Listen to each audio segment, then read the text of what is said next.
Hi friends, ഇന്ന് ഉച്ചക്കത്തേക്ക് ഉരുളക്കിഴങ്ങിട്ട് നല്ല ബീഫ് വെച്ചെടുക്കാം കേട്ടോ. ആദ്യം തന്നെ ബീഫ് നന്നായി കഴുകി കുക്കറിലാക്കി മഞ്ഞൾപ്പൊടിയും ഉപ്പും ചേർത്ത് വേവിച്ചെടുക്കാം.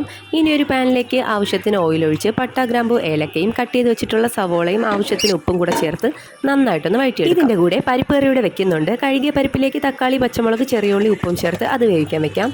ഇനി ബീഫിൻ്റെ ഉള്ളി ഒന്ന് ചെറുതായി വാടിയ ശേഷം അതിലേക്ക് കട്ട് ചെയ്ത് വെച്ചിട്ടുള്ള രമ്പയില, തക്കാളി, ഇഞ്ചി, വെളുത്തുള്ളി, പച്ചമുളക് ചതച്ചതും കൂടെ ചേർത്ത് നന്നായിട്ടൊന്ന് വഴറ്റിയെടുക്കാം. അതിനുശേഷം വേവിച്ച് വെച്ചിരിക്കുന്ന ബീഫും അതിൻ്റെ വെള്ളവും കൂടെ ചേർത്ത ശേഷം അതിലേക്ക് കട്ട് ചെയ്ത് വെച്ചിട്ടുള്ള ഉരുളക്കിഴങ്ങ് ചേർത്ത് കൊടുക്കാം. ഇനി മുളക് പൊടി, മല്ലിപ്പൊടി, കുരുമുളക് പൊടി, ചിക്കൻ മസാല, വലിയ ജീരകം പൊടിച്ചതും കുറച്ച് വെള്ളവും കൂടെ ചേർത്ത് നന്നായിട്ടൊന്ന് മിക്സ് ചെയ്ത ശേഷം അടച്ചു വെച്ച് വേവിക്കാം. നേരത്തെ ബീഫിലേക്ക് മഞ്ഞൾപ്പൊടി ചേർത്ത് വേവിച്ചതുകൊണ്ട് ഞാനിപ്പോൾ കറിയിലേക്ക് മഞ്ഞൾപ്പൊടി ചേർക്കുന്നില്ല കേട്ടോ. ഇനി ചിരകിയ തേങ്ങയിലേക്ക് മഞ്ഞൾപ്പൊടി, ഒരല്പം മുളക് പൊടി, ചെറിയ ജീരകം, വെളുത്തുള്ളി, ചെറിയ ഉള്ളിയും കൂടെ ചേർത്ത് മിക്സിയുടെ ജാറിലൊന്ന് അരച്ച് പരിപ്പിലേക്ക് ചേർത്ത് മിക്സ് ചെയ്ത ശേഷം തളിച്ചൊഴിക്കും. അങ്ങനെ നമ്മുടെ ഉച്ചക്കത്തേക്കുള്ള ചോറും പരിപ്പ് കറിയും ഉരുളക്കിഴങ്ങ് ഇട്ട ബീഫ് കറിയും ഒക്കെ റെഡി ആയിട്ടുണ്ട്. അപ്പോൾ അത്രേ ഉള്ളൂ. വീഡിയോ ഇഷ്ടമായ ലൈക്ക് ചെയ്യുക, ഷെയർ ചെയ്യുക, സബ്സ്ക്രൈബ് ചെയ്യുക.